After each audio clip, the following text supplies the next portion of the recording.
What's going on out there, all my Team Arrow fans out there? MrDarkPhoenix and Spider-Man are back with another episode of Arrow, the highly and much anticipated episode, The Suicide Squad. And this was honestly one of their best episodes. I loved it. I loved how my TV/movie brother/father Michael Jai White made his appearance, because he's such a badass, and who doesn't want to include Black Dynamite on the team? But let's jump right into the episode because it was really good. And we have much to talk about in this episode. Much. So let's just jump right into it. Oliver's Russian isn't worse than his bite. Because he beat that ass. He beat those guys' asses like nothing. Which is what you'd expect from Oliver, because you take orders from him. He doesn't take orders from you. Which is the truth. I assumed I had to pull out my gun. And then I go to the hotel room, find I gotta pull out my shotgun. You could have warned the brother first.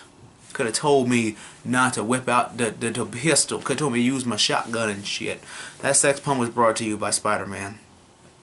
Or if you liked it, it was me. Or Batman, if you can see him. Batman thought of it. You know, speaking of Batman, actually, you have a lot of explaining to do. Where is he? He's right here. You have a lot of explaining to do about why you let one of yours loose. Cameo or not, I'm still scared. They love us so much. We'll get into that later on. Diggle's got his own island flashbacks. Fun! Everybody gets a flashback sequence of what they used to do before they met up with Oliver. Our Suicide Squad's introduced, and we are treated to something really special. I'm not going to say what it is, but I'll tell you at the end of the video. So just keep watching. I love Deadshot. I love the guy who's playing Deadshot. I love the attitude he puts on as Deadshot. I just love everything. What he brings to the table, and it's really cool. Actually, they've done a lot with a lot of characters that necessarily haven't had personable approaches to things, so the whole rework of this is amazing, because honestly, why not have him be a wisecracking smartass? What else is he gonna do with his free time? He's never gonna be free, so why not have a spicy disposition at the world that you're in due to the blackmail stuff that you gotta do? So our suits are ready and our guns are loaded. Let's go on our first mission and see how this goes. Oh no! You mouth off, misbehave, or try to escape? Nah, we turn your brains into fried eggs, buddy. You don't leave the Suicide Squad on your own. You leave by death of duty or because you die. You don't leave the Suicide Squad on your own. You can't just walk in and out. What's wrong with you? This ain't the Justice Society. Slade is really getting in Oliver's head with references and red arrows. I want to know why he's shooting red arrows on the damn place. What's he going to do? When he's possibly defeated at the end of the season, he's going to give Roy all the red arrows he has?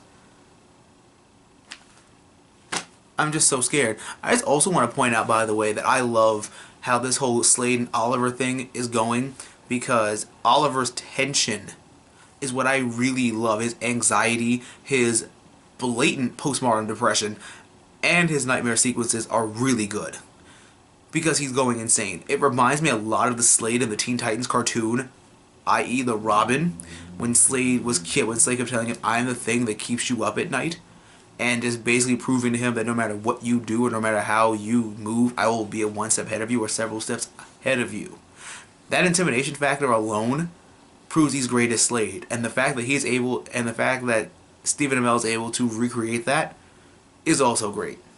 That fear and that insecurity, all the stuff Oliver has done means nothing, and that's what I love about Slade in the TV show and even in the cartoon, because no matter what he did, no matter who he brought up against, he always defeated him, and he always made him feel less than. So why not?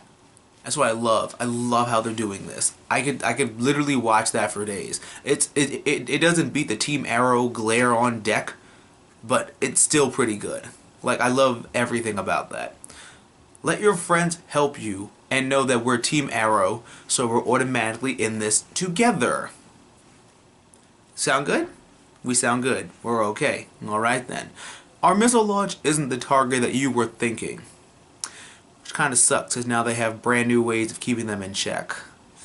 Somewhere, they'll find some way out of it. I'm pretty sure there's someone who'll be able to hack it or something. Black Canary knows best, and don't push away a good thing. I wouldn't even push Black Canary like at all, because she'd beat the shit out of you. She's one of their best, so I wouldn't fight her if I were you. That's just me. And Laurel is being less of a pain in the ass. I possibly no longer want you to die now. But if you do, I'll be kind of sad. But not at this point. I don't want you to die no more, possibly. Like, if Slade's doing what I think he's doing, then sorry, Sarah may win again. Just throwing it out there. Unless they go with the making him choose between... Oh, that's another episode. That's a lot of stuff. But thank you guys so much for watching Arrow. Thank you guys for watching me watch Arrow, the Suicide Squad. Our comment question of the day for this video is, how are you going to prepare your Team Arrow for the evidential final showdown against Slade? You've got yourself, Oliver Queen, Felicity, Diggle, Sarah, and Roy. Those are your 5. I would prepare Roy for fighting. I just basically practice and get it out there. I would basically prepare my troops for basically war. Basically, I would train up Roy a little bit more. Lord knows he's not going to be able to be on par with Slade, but he still has the super strength, so that could be able to do something. But that's how I would prepare him. I have another theory, but I think that's for another video later on. But thank you guys so much for watching. Don't forget to give me and Spider-Man a big thumbs up for another great episode of Arrow. Unlike other TV shows, this will be back next Wednesday with the other much anticipated episode, Birds of Prey, where Huntress comes back. And I'll mention that in another video. Another vlog I have coming up actually pays homage and reference to that. So thank you guys so much for watching. I'm going to... Oh, you know what? Second comment question of the day, actually. What other members of the Suicide Squad are you eager to see? Since they're doing Flash, I'm pretty sure Captain Cold may be on his version of the Suicide Squad. I would also like to see King Shark. See the giant shark human with shark hands, like the hammerheads on that shark cartoon. Oh man, I forgot what it was called. But what members of the Suicide Squad are you eager to see? Leave that comment and question down below. And just for my normal 5 seconds, I'm just going to talk about something really quick. After I hit 5, I'm going to spoil the episode. So if you haven't seen it up until this point, stop at this point.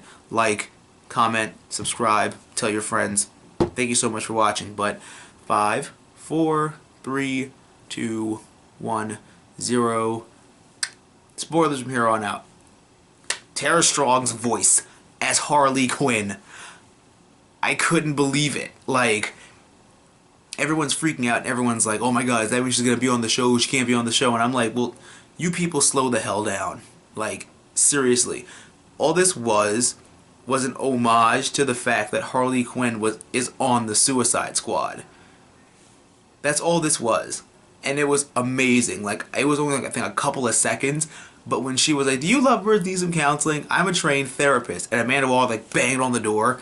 I was like, yeah, that's what they were going to do. Either they walk past her, they're like, what about that one?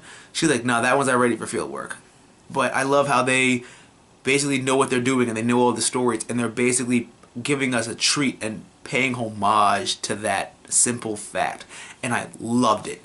And I can't wait for possibly later on down the line for her to be on the Suicide Squad. But it would take a lot. It would take at least, I think, a Batman movie or something, because Harley deserves to be on the movie screen first, and then she can be on the Suicide Squad. But I loved it. What did you think about that? Do you think, how long do you think it will be before Harley Quinn finally gets her appearance in the movies? And who do you think should play her? I think the girl that they got for the background or whatever should do it, or Tara Strong. She already has an idea of what the mentality is in the voice, so why not give her a shot? But thank you guys so much for watching this. I'm going to catch you guys next week for more Arrow, where it's Birds of Prey, and it's going to be amazing. It's going to be so good.